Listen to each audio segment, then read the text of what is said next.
यदि हम पृथ्वी लेते हैं, ये पृथ्वी है, ये पृथ्वी है, और ये हम चंद्रमा लेते हैं, चंद्रमा है, मून, ये चंद्रमा है, और पृथ्वी पर कोई पिंड उपस्थित है, छोटा सा पिंड है, ये पृथ्वी पर स्थित है। ये छोटा सा पिंड जो है ये भी चंद्रमा पर उपस्थित है, ये चंद्रमा पर है। इस पिंड का द्रव्यमान यम है, और यहां भी पिंड का द्रव्यमान यम है, और ये पृथ्वी का द्रव्यमान यम ई है, और यहां चंद्रमा का द्रव्यमान यम स्मॉल यम है, और यहां इस पिंड का जो भार होगा, ये पिंड का द्रव्यमान है, ये पिंड का द्रव्यमान है, ये पृथ्वी का द्रव्यमान है, ये पृथ्वी का द्रव्यमान है, और ये चंद्रमा का द्रव्यमान है। यहां लिखेंगे पृथ्वी का द्रव्यमान, यहां लिखेंगे चंद्रमा का द्रव्यमान, चंद्रमा का द्रव्यमान, द्रव्यमान, ये पिंड का द्रव्यमान है, हम यहां लिख देते हैं पिंड का द्रव्यमान, पिंड का द्रव्यमान। और इस पिंड का भार, पिंड का भार, पिंड का भार, ये चंद्रमा पर पिंड का भार होगा डब्ल्यू एम। चंद्रमा पर पिंड का भार जो होगा वो हम उसे कहेंगे डब्ल्यू एम। चंद्रमा पर जो पिंड का भार होगा उसे हम डब्ल्यू एम कहेंगे। और इस पृथ्वी पर पिंड का जो भार होगा, पिंड का भार, पिंड का भार, पिंड का भार डब्ल्यू ई होगा। हम यहां लिख दे रहे हैं पृथ्वी पर पिंड का भार, पिंड का भार बराबर डब्ल्यू ई से प्रदर्शित करेंगे। अर्थ मीन्स होता है पृथ्वी और डब्ल्यू मीन्स होगा वेट, भार, ठीक है। और चंद्रमा पर पिंड का भार, पिंड का भार डब्ल्यू वेट भार, और चंद्रमा पर यम, मून मीन्स चंद्रमा होता है, ये चंद्रमा, ठीक है। बाकी चंद्रमा का द्रव्यमान को हम कहेंगे यम स्मॉल यम। पृथ्वी का द्रव्यमान, पृथ्वी का द्रव्यमान आपका होगा यम ई, पृथ्वी का द्रव्यमान यमी होगा, ठीक है। तो देखिए, यदि कोई पिंड पृथ्वी पर उपस्थित है तो उस पिंड का जो भार होगा, वो पिंड का जो भार होगा, पिंड का जो भार होगा डब्ल्यू ई इक्वल टू होगा, ये पिंड का भार, देखिए पृथ्वी पर पिंड का भार डब्ल्यू ई इक्वल टू जो होगा, पिंड का भार जो होगा उस पिंड के द्रव्यमान तथा उस पिंड में पृथ्वी के द्वारा लगने वाले गुरुत्वीय त्वरण जीई, पृथ्वी के द्वारा लगने वाला पृथ्वी का गुरुत्वीय त्वरण, पृथ्वी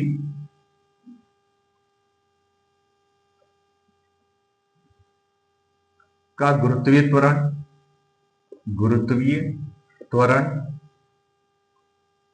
जीई कहेंगे।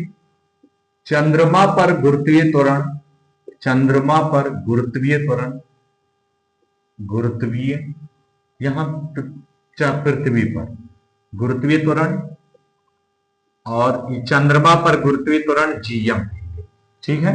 तो यहां डब्ल्यू ई इक्वल टू होगा यम इंटू जीई, ये आपका होता है। किसी वस्तु का जो भार होता है उस वस्तु के द्रव्यमान और उस वस्तु में त्वरण के गुणनफल के बराबर होता है। तो होगा यह आपका पृथ्वी पिंड का भार, पृथ्वी पर पिंड का भार, हम हिंदी में भी लिख दे रहे हैं आपको, पृथ्वी पर पिंड का भार, पिंड का भार इक्वल टू पिंड का द्रव्यमान, पिंड का द्रव्यमान इंटू पृथ्वी पर गुरुत्वीय त्वरण, पृथ्वी पर गुरुत्वीय त्वरण, गुरुत्वीय त्वरण लीजिए। तो ये आपका पृथ्वी पर पिंड का भार है, ये पिंड का द्रव्यमान, पृथ्वी पर ये पिंड का द्रव्यमान है, और इंटू ये पृथ्वी पर इस पिंड पर लगने वाला जो है गुरुत्वीय त्वरण है, ये है आपका। इसी प्रकार हम चंद्रमा के लिए हो जाएगा, चंद्रमा पर पिंड का भार क्या होगा, जिसे हम WM कहेंगे। ये चंद्रमा पर पिंड का भार है, इस पिंड का चंद्रमा पर भार क्या होगा, WM इक्वल टू आपका होगा उस पिंड के द्रव्यमान और इंटू उस चंद्रमा पर लगने वाला, पर कार्य करने वाला गुरुत्वीय त्वरण GM के गुणनफल के बराबर होगा। लीजिए, चंद्रमा पर उस पिंड का जो भार होगा उस पिंड के द्रव्यमान और चंद्रमा के द्वारा लगने वाले त्वरण के गुणनफल के बराबर होगा। तो यहां हम लिख सकते हैं चंद्रमा पर पिंड का भार, चंद्रमा पर पिंड का भार, पिंड का भार इक्वल टू पिंड का द्रव्यमान, पिंड का द्रव्यमान इंटू चंद्रमा पर गुरुत्वीय त्वरण, चंद्रमा पर गुरुत्वीय त्वरण, गुरुत्वीय त्वरण। कीजिए, हमने ये बात आपको क्लियर की। तो ये फॉर्मूले, दो फॉर्मूले आप याद रखेंगे। अगर आपसे पृथ्वी पर जो है किसी पिंड का द्रव्यमान पूछा जाए या पिंड का भार पूछा जाए तो आप इस प्रकार निकालेंगे। चंद्रमा पर किसी पिंड का भार पूछा जाए, पिंड का द्रव्यमान दिया जाएगा तो आप बताएंगे लगभग पृथ्वी पर जो गुरुत्वीय त्वरण होता है वो 9.8 मीटर प्रति सेकंड स्क्वायर होता है, जबकि चंद्रमा पर जो गुरुत्वीय त्वरण होता है वो 1.6 मीटर प्रति सेकंड स्क्वायर होता है। ये हमने लगभग में आपको बताया कि यही होता है। तो इस प्रकार से, और आपको हम एक बात और बता दें कि अगर देखा जाए पृथ्वी पर पिंड का भार और चंद्रमा पर पिंड के भार में संबंध देखा जाए तो संबंध जो होता है वो ये होता है कि पृथ्वी का जो भार, पृथ्वी पर पिंड का जो भार होता है वो आपका 6 गुना होता है चंद्रमा पर पिंड के भार के। ठीक है, पृथ्वी पर जो पिंड का भार जो होता है वो चंद्रमा पर पिंड के भार का 6 गुना होता है, ये आप याद रखेंगे। ठीक है, तो किसी पिंड का भार जो होता है, पृथ्वी पर जो भार होता है पिंड का, वो 6 गुना होता है चंद्रमा पर पिंड के भार के। ठीक है, और इसी प्रकार हम इसको लिख सकते हैं, चंद्रमा पर जो पिंड का भार होता है वो 6वां भाग होता है पृथ्वी के उस पिंड के भार के। ये इस प्रकार आप बता सकते हैं, ये इस प्रकार से आप बता सकते हैं कि चंद्रमा पर पिंड का जो भार होता है वो पृथ्वी पर उस पिंड के भार का 6वां भाग होता है।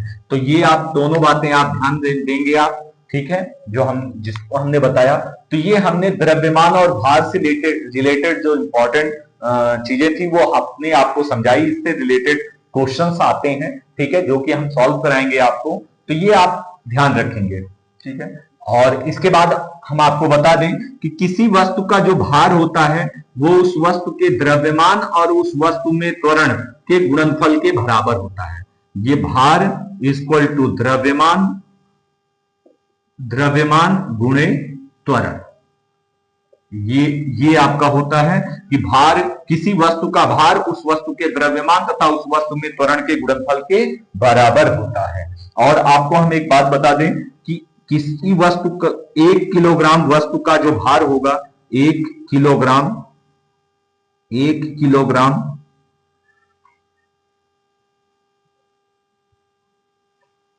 1 किलोग्राम 1 किलोग्राम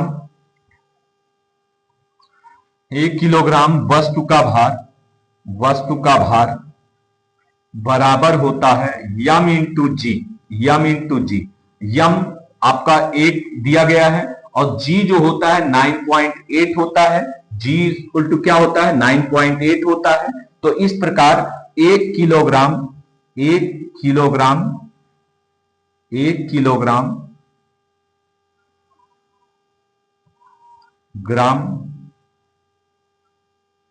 भार बराबर होता है 9.8 न्यूटन के। तो 1 किलोग्राम भार बराबर होता है 9.8 न्यूटन के। 1 किलोग्राम वस्तु का भार बराबर यम इंटू जी, और यम द्रव्यमान 1 किलोग्राम आपको दिया गया है और जी का मान होता है 9.8। तो आपका 1 किलोग्राम बराबर भार बराबर हो जाएगा 9.8 न्यूटन के। तो इस प्रकार से आप ये ध्यान में रखिएगा। और भार का जो मात्रक होता है, भार का जो मात्रक होता है वो न्यूटन होता है, जो कि अभी हमने बताया था आपको, भार का मात्रक बराबर न्यूटन। लीजिए, ये हमने आपको ये बातें बताई, तो ये आप ध्यान रखिएगा। इसके बाद हम आपको जो टॉपिक होगा उसको हम बताएंगे, ठीक है। और यदि आंतरिक प्रश्न है तो उसको हम समझाने का प्रयास करेंगे।